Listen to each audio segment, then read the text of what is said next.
Alors, passage très intéressant. Prédateur cosmique. Et je vais vous parler de Mercure. Ah là, c'est très très bien aussi ça. Mon ami Andreas. Et des bouquins comme ça, c'est des perles, mais alors des grosses perles. Mon pote, quand il faut voir ça à la télé, alors là, je sais pas de mal à veille, hein, je veux dire. Voilà.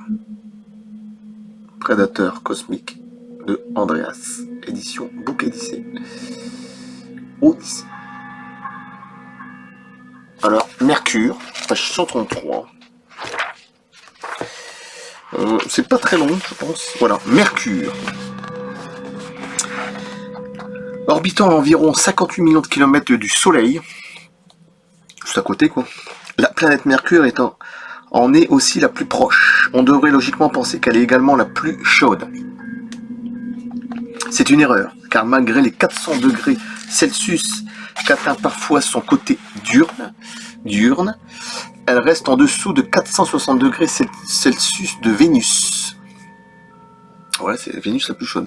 Comme pour cette dernière, il y a des zones bien plus fraîches, ainsi que le prouve l'analyse des régions polaires qui fait ressortir de la glace d'eau nichée dans les cratères aux températures négatives, pouvant atteindre moins 73 degrés Celsius. N'étant jamais exposé au soleil, nous appuierons nos recherches à propos d'une éventuelle exploitation de Mercure par la civilisation prédatrice des Anunnaki, reptiliens. Il y en a qui vont rire. Avec la sonde spatiale Messenger. Celle-ci, lancée en 2004, se place en orbite autour de la planète Mercure le 18 mars 2011 et s'écrasa le 30 avril 2015. Entre-temps, Messenger a effectué 4104 fois le tour de Mercure et pris plus de 270 000 photos. 270 000 photos, ce qui est énorme. Je ne sais pas si vous imaginez un petit peu. Dont celle que nous allons examiner, PIA 16676, qui s'intitule Ring of Fire, qui veut dire anneau de feu, postée le 9 janvier 2013 sur le site de la NASA. Après, il faut voir plus près de ce qui se passe.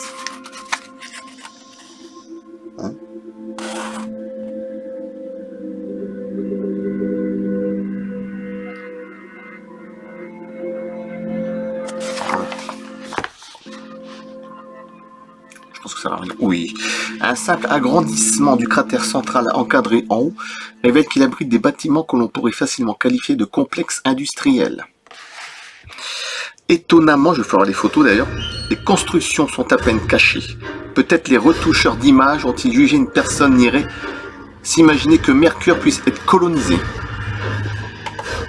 Pour revenir aux constructions dans le cratère, le fait d'accentuer les contrastes en révèle d'innombrables, les faisant passer à l'état d'une véritable cité.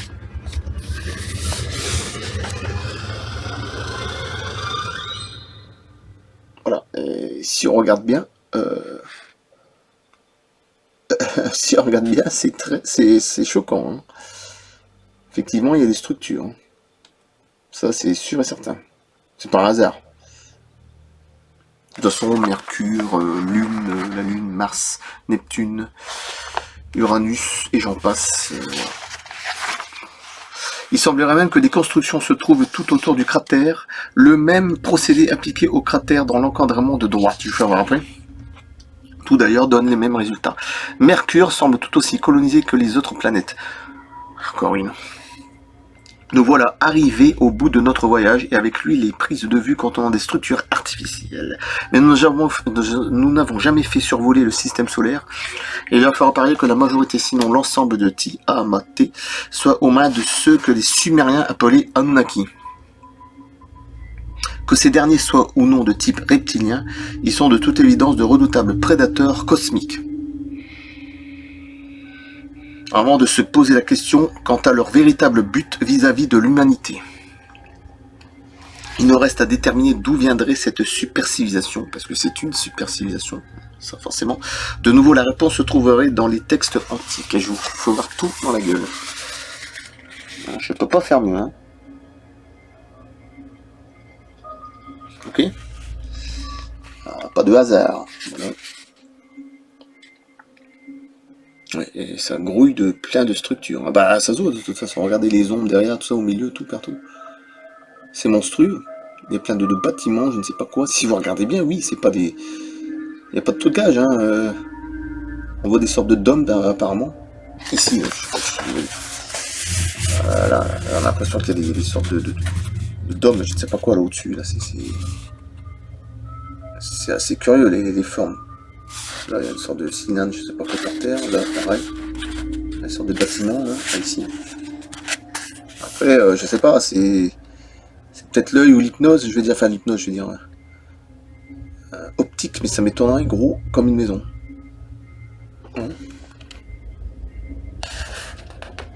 Voilà. De toute façon, je pense que c'est presque fini. Voilà, ah bah c'est fini là. Ce qui est déjà pas mal. Et je vais couper. Et voilà, je vais refaire celle-là et je coupe.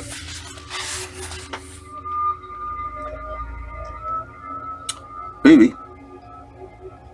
C'est bien sur Mercure. Mais à un moment, il faut arrêter de mentir aux gens, je veux dire.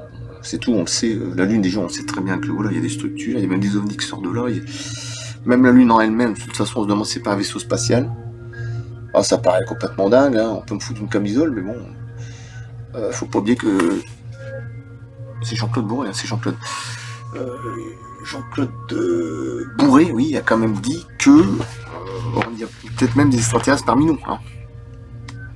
Bah, j'ai un livre sur ça, il marche parmi nous. Hein, donc, d'accord, c'est quand même Jean-Claude Bourré, hein, je pense.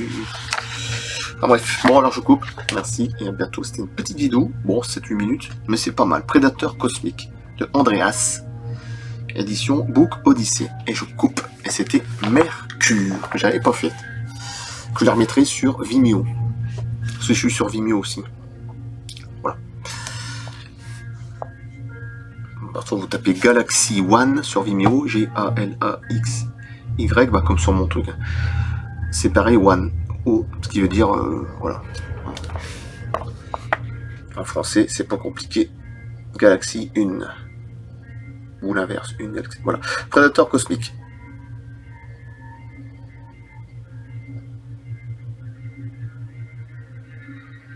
Je coupe là et merci pour les vues. À bientôt.